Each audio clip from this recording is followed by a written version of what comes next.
Hello, bachcho. Let's see the question. So the question says, which of the following will be most reactive in the addition reactions with HBr?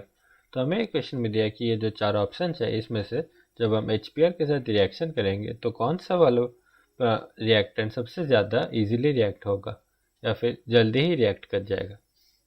हम जब चार option को देखते हैं तो हमें पता चलता है कि सिर्फ ऑप्शन ए में अल्काइन है और बाकी सारे में एल्कीन्स है। तो हम ये जान सकते हैं कि एक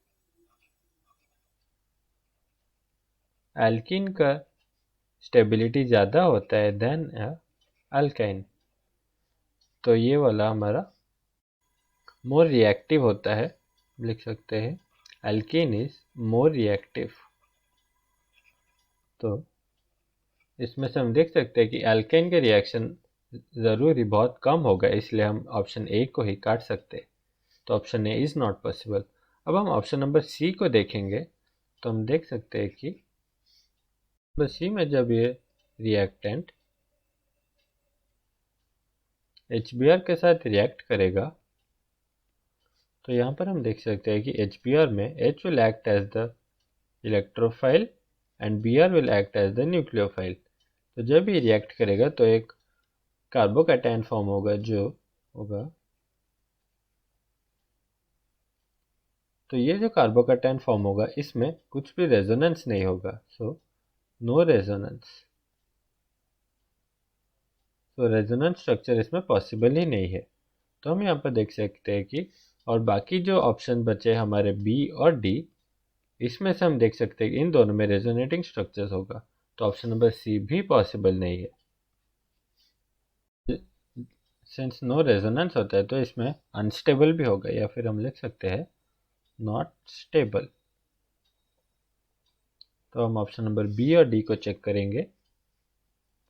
नंबर बी में जो कार्बोकैटायन फॉर्म होगा वो कुछ ऐसा होगा, पॉजिटिव चार्ज, और ये एक सेकेंडरी कैटायन है।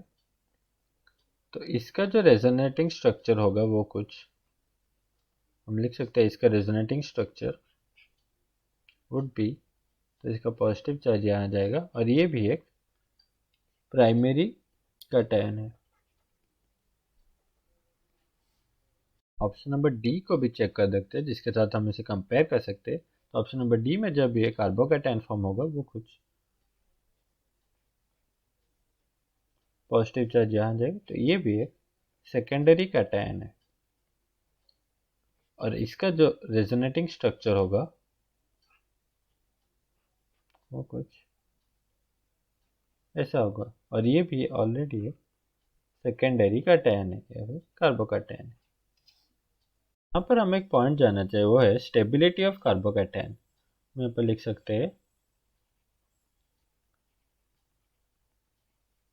Stability of carbocation. तो इसका जो सीरीज होता है प्राइमरी, सेकेंडरी, टर्शियरी कार्बोकैटायन में, वो होता है टर्शियरी में सबसे ज़्यादा, फिर सेकेंडरी, फिर प्राइमरी। तो ये पॉइंट्स हम जान सकते हैं कि इसमें से जो प्राइमरी और सेकेंडरी यहाँ पर ऑप्शन नंबर बी में है और ऑप्शन नंबर डी में सिर्फ सेकेंडरी है, तो इसका स्टेबिलिटी ज़्यादा होगा, या फिर हम लिख सकते हैं स्टेबिलिटी ज़्यादा होगा, इसलिए इसका रिएक्टिविटी ज़्यादा होगा देन ऑप्शन नंबर बी।